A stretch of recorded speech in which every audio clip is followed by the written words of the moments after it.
How's it going, everyone? Happy New Year. I hope you're doing well. I hope you had a good holiday season. Today is Monday, and I'm going to share a few, quick thoughts.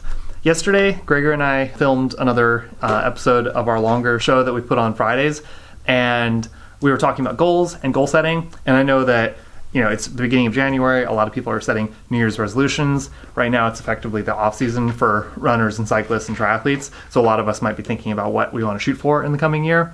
And I wanted to just share a few quick thoughts about goals and goal setting that hopefully will help you when you're thinking about how to create and set goals and standards for yourself in the coming year. Usually, I would think about two main categories of goals that, at least in my head, I think make sense. And I think it's useful to have potentially one or the other or both categories of goals, depending on what it is that you're working for. So on the one hand, I really like process goals. So, maybe I want to become a better cyclist, but I don't know maybe how good I can get or how long it'll take. So I'll set a process goal of, I want to ride 5 days a week and I want to do core work 3 days a week so that I can just keep making progress towards the goal of becoming a better cyclist. And, over the course of the next 2 or 5 or 10 years, I'll, figure out and see how good I get, for example. Or obviously there's more like teleological goals where it's like, I want to set a fast time, I want to set a PR, I want to set new peak power numbers for, 5 minutes, 10 minutes, 20 minutes, whatever it is. And that's something that is really helpful to have if you know that you have a certain baseline of achievement or performance, and you know that you're capable of, taking your 5K time from like 20 minutes down to 19:30 or 19 minutes this year, or from like 15 down to 14:30, for example. Or if you have, your peak power for, X duration of time, you want to work on that. And right now your power for a certain amount of time is like 300 watts, and you want to bump it up to 320. And that's beyond what you're capable of doing right now, but you think that it's achievable over the next like 3 months or 6 months or 12 months that you're training. So I think both of those can be very useful. A process goal or standard of like daily and weekly and monthly performance, or a long-term goal where you want to shoot for a certain standard of, time on a climb or time in a distance or whatever it is. I think both of those are very useful categories, and depending on how much data you have and how much of a baseline of what you're capable of doing, either or both of those can be very useful. And sometimes if you have a really long-term goal, like you want to qualify for Kona, for example, and then you want to go to Kona and you want to set a certain type of time there, that might take you 2 or 3 or 5 years to do if you're like really motivated and you have a high bar for yourself. So you might have that as a long-term kind of trajectory, but you might have more short-term kind of stepping stone mini goals and process goals about how you're going to prepare and what that's going to look like over the next 5 years as you get ready to accomplish that, long-term goal. So I think all of those things are very useful. And then I also wanted to highlight, I think there's kind of a convention in our culture that it's really effective or useful to set very lofty goals. And I think that can be the case for some people, but I would just be very self-aware about whether or not that's going to be empowering to you, and whether or not it's going to be better to set goals that are maybe smaller and more actionable and more achievable. And maybe you do eventually reach, this very lofty, very long-term goal. But if it's really huge and it's really daunting and it's really far out there in time and the amount of effort and work that it's going to take to get there, that won't necessarily help you, today and this week to take action on getting ready for that goal. And it might make more sense to think about like, oh, over the next 3 months, can I work on, improving my 20-minute power or my 5K run, or my performance doing certain workouts that I know will push my fitness forward in the areas that matter to me for whatever my long-term goal is. And I think all of those things factor into how I think about what I want to be focusing on and how it is that I want to be doing my training, doing my practices every week, so that I can hopefully set myself up to achieve whatever it is that I think I'm capable of achieving. And I've used definitely both types of goals multiple times throughout my experience as an athlete. I've definitely had process goals where I kind of set a standard of I'm going to train, this much a week throughout the year. I'm going to do these types of workouts every week or every month throughout the year, or maybe for certain periods of the year. And I've also had times where I've like specifically been shooting for specific times, so like a PR on a climb or a KOM on a climb. And, for example, earlier this year, I had both goals, or back in 2020, I had both goals as the lockdowns were starting and it looked like there was going to be no racing for the year. I basically decided, just as a fun exercise, I wanted to do some sort of training every day. And I did that for a little over 3 months through the spring. And that was really fun. It was really satisfying for me, and it was something to focus on to keep me motivated and keep me going strong. And it was very rewarding in its own right. And I also really wanted to go after a few KOMs that I'd lost over the last few years that were really fast times. They're really challenging. And I know that I could get them, but I knew that it would take a lot of work to get them. And I didn't know how long it would take to get to a level of fitness where I would be able to achieve those goals. But I knew that if I was putting in the time and I was putting in good workouts and I kept just kind of inching forward with the standard of my workouts from week to week and month to month, I would have a shot at doing it.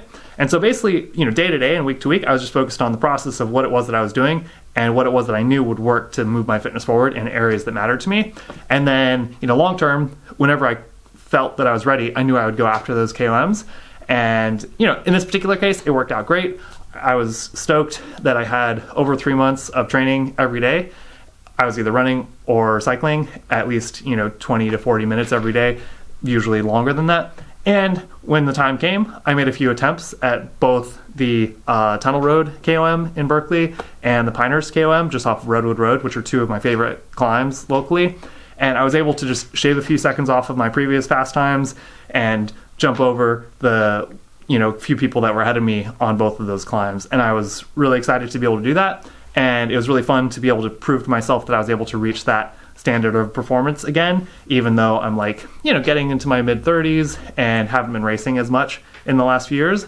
And so both of those things were energizing to me and helped me to focus on my training and focus on doing a good job with what I was focused on. But I think that, I could imagine a world in which I had a very lofty, very long-term goal that I know might take me 2 or 3 or 5 years to accomplish. And, that's so far, that's so remote that today, thinking about what it is that I'm going to do to achieve that goal that's so far out, it might not be helpful to only have that goal. It might be helpful to have a process goal where I know that if I do X, Y, and Z every week and every month, that I'll be moving towards that goal. Or if, this month or this quarter, I hit certain benchmarks and I keep moving the bar forward over the next few years, maybe I'll reach whatever that lofty long-term goal is. But I find that it's really good to have, a process in place and kind of a standard of performance that you're trying to ascribe to, and also have little stepping stone goals towards whatever long-term thing it is that you're shooting for. And in contrast, or going along with that rather, if you only have really short-term goals that are very actionable, like this month I want to lose 2 pounds, or I want to ride 100 miles a week or run 30 miles a week or whatever it is, that's a great goal to have, and it's very clear and it's very actionable, and you probably have a good idea of what it is that you can do in the short term. But once you get to the end of the month or the end of the quarter, what do you do after that? I think it's good to have at least a direction that's very clear to you and a focus, or to have a very long-term specific goal. So for example, you could want to work on getting better at climbing, and each quarter or each semester you set new benchmarks that you want to shoot for over the next training cycle, for example, and each time you just keep moving the bar a little bit. Or you could have a very long-term goal that's you want to ride under an hour on Mount Diablo or something like that, and it's very clear, and maybe right now it's not achievable, maybe even this year, but you know that you can do it, or you think that it's challenging and it's really motivating to you to think about doing that, and you know that it might take you a couple years, but you are willing to put in the work, and then you just think about, what do I do this month, next month, this season to work on that, and then have very clear steps along the way that are going to help move you forward.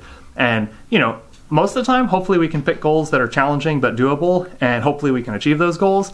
But at the same time, if you always pick goals that are totally achievable and you always hit every benchmark that you ever shoot for, then at least for me, I know that I'm not really fully challenging myself. And over the years, I've definitely set plenty of goals where I was able to meet them, and I was really happy that I was.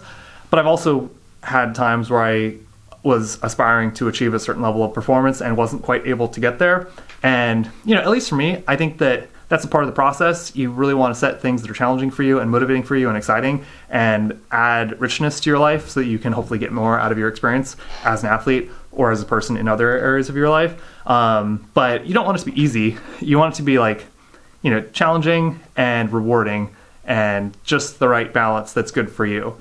So just think about that. Think about what goals are going to be empowering to you and exciting and give you energy to take action and move forward in ways that are going to feel meaningful to you. And think about your future self and like what it is that you want to look back on that you have worked on and done, and think about how you can do that in a way that is worthwhile to you. So whether you have New Year's resolutions or you have seasonal goals and you have power numbers or times that you want to hit, or you just want to set standards of performance that each week you do a certain type of training or a certain amount of training, each of those can be very effective. Just think about what's going to work well for you and try to be clear and try to commit it to memory and or write it down so that it's really present to you, because if it's not present to you, you won't really be able to pay attention to it and stay grounded in that focus that you have. As I'm thinking about my goals, and as I know that many of you are also thinking about things you want to be working on this year, I just wanted to share some ideas because I feel like it's a really common error to like shoot for the stars but not have a way to get there, or shoot for something that's unachievable and it's not really empowering because it's just so far out there. So just think about what's going to be empowering to you. If it is that huge goal that's going to take you 10 years to get it, focus on that goal. If that's too lofty and you want to have like steps to get there and things to focus on 2 months at a time, 4 months at a time, 6 months at a time, then do whatever it is that's going to help you move forward in ways that are meaningful to you and that you can look back on 6 months, a year, 10 years from now and be happy that that's what you were doing. And that it's an easy way, like come up with an easy way to keep it simple and clear in your head so that you can recall what it is that's important to you and what it is that you want to be focused on, so that you can hopefully keep taking action towards those goals on a daily and weekly basis. And anyway, the last year has been challenging. This coming year, I'm sure we'll have plenty of challenges, and especially this year with the racing calendar being extremely unpredictable, I think that we should be very creative with some of the goals that we have, at least in the first half of the year. And, regardless of what challenges we have, we can definitely do our best and try to make the most of the opportunities that are available to us and try to create opportunities and be open to whatever opportunities present themselves. And hopefully we can look back on 2021 and be contented that we did what is important and valuable to us and that we had a good year. And even if there were challenges, that it wasn't overwhelming to us and that we met the challenge. But anyway, that was a little longer than I expected. I hope that if you made it this far, it was valuable to you. And if you like little brief thoughts of mine, I try to come out with those on Mondays, and I post workouts on Wednesdays, and then usually longer stuff on Fridays. So you can subscribe and then see maybe random vlogs periodically. But thanks for watching, and I'll see you in the next one. Bye.